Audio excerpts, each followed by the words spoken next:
Hi there, everybody. Welcome to our open book, and we're all here tonight. It's very nice. Caroline, Joan Denny, SR, Lori, Other Elise, John O'Hara, Diana Lynch, Maggie, Linda Grimm, SR O'Brien, Michael Erb, Diana Lynch, Joanne. Look at the favorite cars. Hello, also Elise.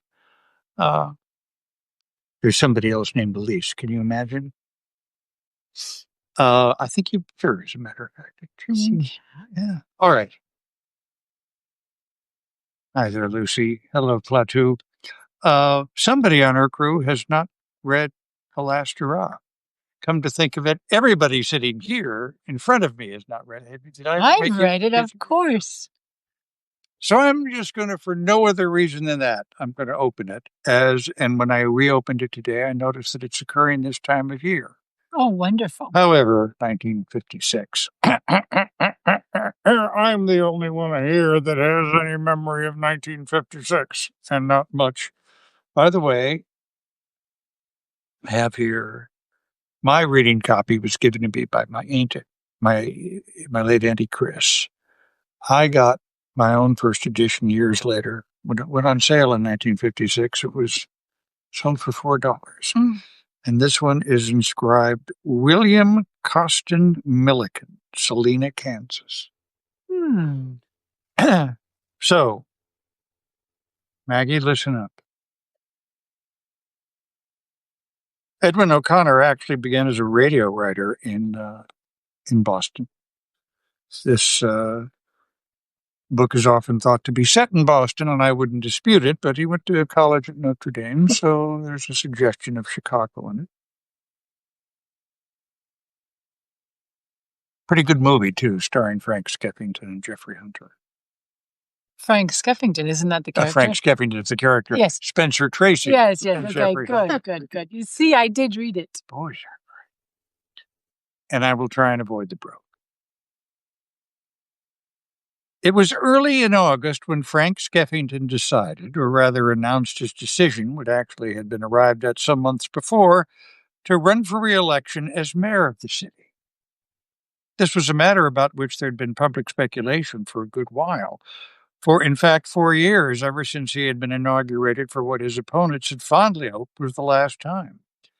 Since the beginning of the current year, however, the speculation had increased, not alone because of the deadline, but also because there were no other elections of importance coming up. The municipal elections took place in off years politically and so did not have to share the spotlight with national or state contests. Thus, the interest had mounted, and as it had, so had the hopes of Skeffington opponents.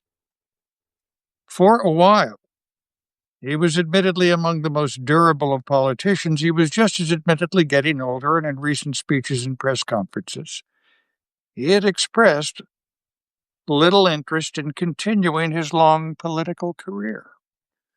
On one memorable occasion, he'd gone so far as to speak with a certain dreaminess about the joys of retirement and the quiet time of withdrawal which would follow a lifetime spent in service of the public.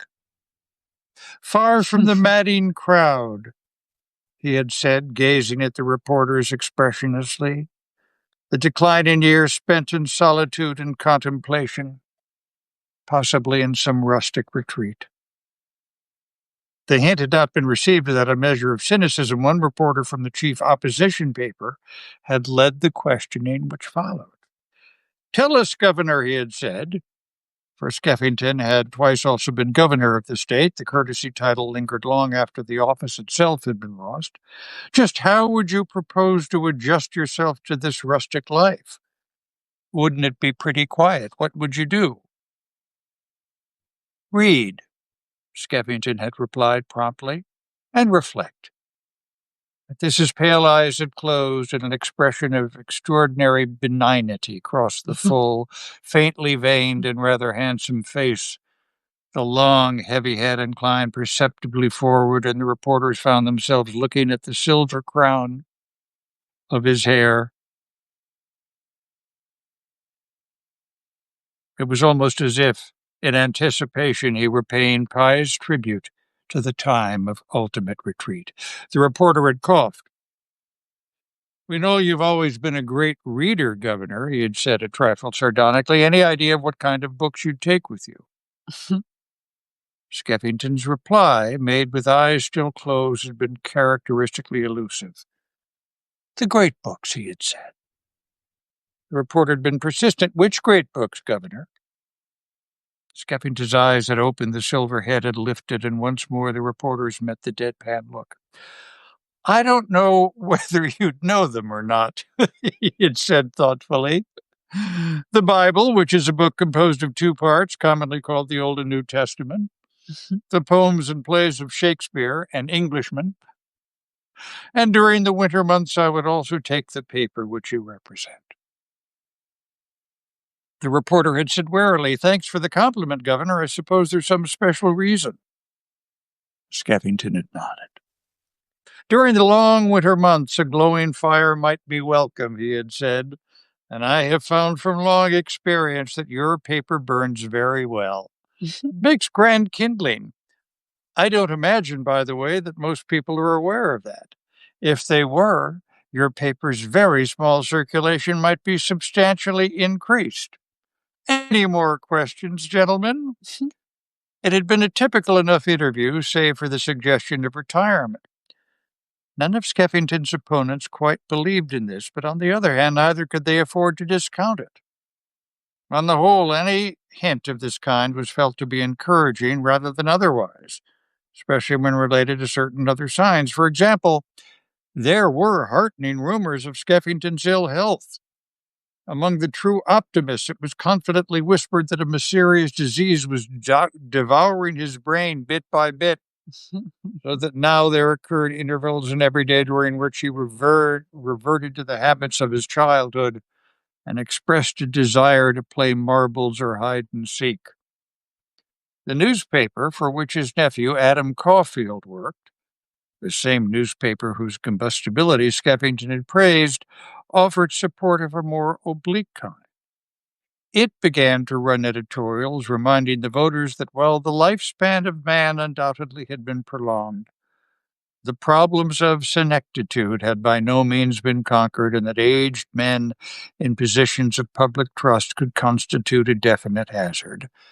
Skeffington at this time was approaching his 72nd birthday. As the year wore on, obituary notices of well-known septuagenarians had been given increasingly prominent display. The paper conducted this campaign with some circumspection, as Skeffington was notoriously quick to strike in all matters of suspected libel, and in the past had actually secured 2 judgments against this very paper.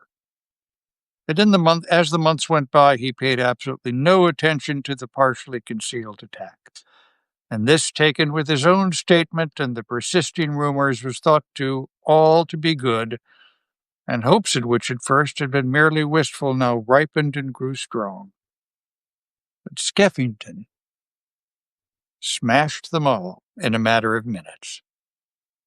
On his 72nd birthday, Frank Skeffington had lunch with his nephew and over the meal told him of his plan to run again. He then swore him to secrecy, and following this, and almost as an afterthought, revealed the decision which, like any other, revealed the reason, which, more than any other, had determined his decision to stay in public life. I want to, he said. That night at a birthday party given him by the party leaders, he made the announcement public. It was substantially the same announcement that he had delivered in private that noon, only the reason behind it had been suitably modified. My decision represents a submission to the will of the population, he said, and is against every personal desire. I had hoped at the end of my current term to retire to a well-earned rest, but unfortunately, one look at the names of those who have declared themselves as candidates for this office forced me to change my decision. Why, the mind positively boggles at the presumption of these men. And one looks down this bold list, one would think the only qualification necessary to run for mayor of this great city is to be without any qualification whatsoever. This is a time for experience, for leadership. I cannot abandon this fine city to the care of such fumbling hands. So dutifully, if reluctantly, I submit my name to you once again, realizing that full well why my own health and rest are important. It is far more important that this city of ours should not be allowed to revert. The announcement had been carefully timed so that it would appear in the city editions of all morning papers. In this way, Skeffington had explained to his nephew that noon, the maximum desirable effect would be achieved. The majority of his opponents would learn the bad news over their morning coffee. It was at that thought which appeared to afford him a virtually limitless satisfaction. I hesitate to appear vindictive, he said, chuckling softly, but what a pretty picture it makes. All those red and angry faces sputtering over the coffee cups. The day ruined before it even begins. I don't mind telling you that's the kind of thing that warms the cockles of an old man's heart on his birthday. Have some more lobster. Can I read just a little more? Yes, this is wonderful. More lobster. The next morning, Skeffington awakened early, and as he always did. I love this section. For half an hour he lay in bed, waking slowly, watching the first pale flush of daylight. He knew the day would be exactly like the great majority of his days, in its routine, yet counting as it did at the beginning of both his 73rd year and the start of another campaign. He found it particularly exhilarating and even significant, an omen, he said to himself, a happy augury. He rose, said his morning prayers, and had his breakfast brought up to him. He breakfasted lightly on tea and toast, for although in earlier days had been something of a gourmand, he had of late become more prudent in his diet. Over the past few years, he had slowly modified his regimen of living to conform to the requirements of his age. He did this without hesitation or regret. For he was a realist who meant to keep alive for some time to come, and he knew that at this time of life the list of permissible pleasures dwindled steadily year by year. After breakfast, he picked up a book and settled down by the long front bedroom window to read. This had been his morning custom for nearly 50 years. When his wife was alive, much of the time he had read aloud to her. For the last 10 years, he had read silently to himself. He read poetry for the most part, and he read chiefly for the sound, taking pleasure in the patterns of words as they formed and echoed deep within his brain. His taste was highly personalized and uneven. If in the reading of a morning there was likely to be, I have been half in love with easeful death, there just as likely to be, let me live for my house by the side of the road and to be a friend of man. It was an incongruous picture. The aging political boss up shortly before dawn, preparing for the daily war of the wards by reading a volume of verse. It was a picture from which Skeffington, who was capable at times of great detachment, derived considerable amusement. He knew that the widely publicized habit had given rise to indignation, even fury, among his opponents.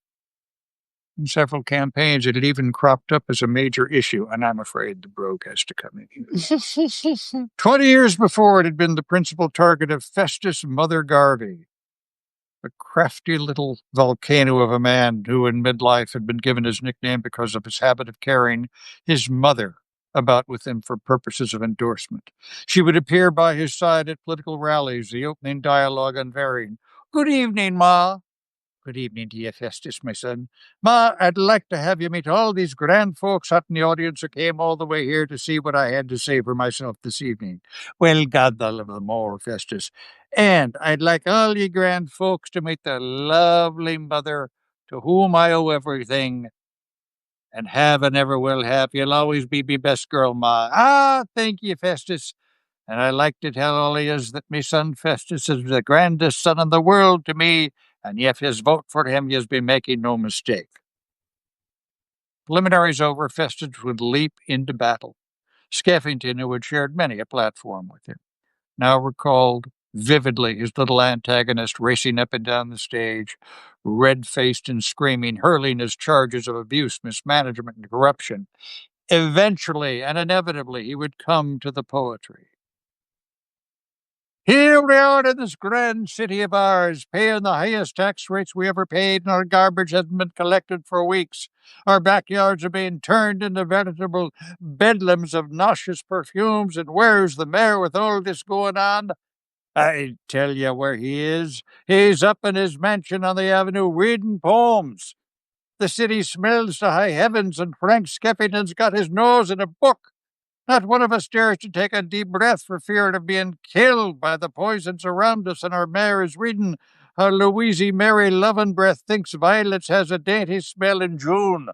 Oh, shame upon him, dear folks. Turn the shameful scoundrel out of office, and his poems both.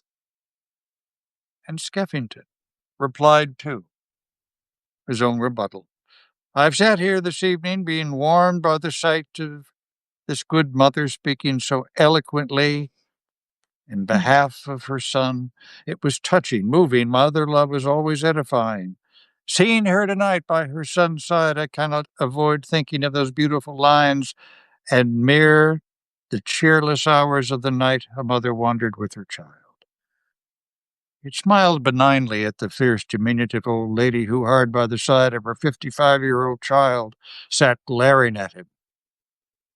Then, in a thoughtful tone, he added, Still, we must not get carried away by emotion. We must remember one thing. Everybody has a mother. Creatures of the field have mothers. The despised reptiles have mothers. The viper, the scorpion, the asp, all have mothers. Presumably their mothers believe in them. All of us would doubtless admire their tender trust and would not necessarily share it. And so this evening, well, I'd like to congratulate my opponent on possessing such a loyal parent. I'm afraid I can't congratulate him on much else. You've heard with your own ears what he has to say. It only proves I have long suspected that while responsible civic leaders are preoccupied with grave and serious problems, Festus Garvey continues to think of municipal affairs in terms of the simple device he loves so well, the garbage pail. He had beaten Mother Garvey handily. He'd been beating him handily for 30 years. But Mother, himself motherless and now Skeffington age, still hung on, an undying enemy whose ferocity had mounted with the years. I think I'll read more about Mother This is Garvey. wonderful. Yeah.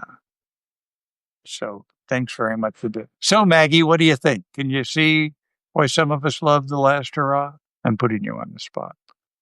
We do all have mothers. It's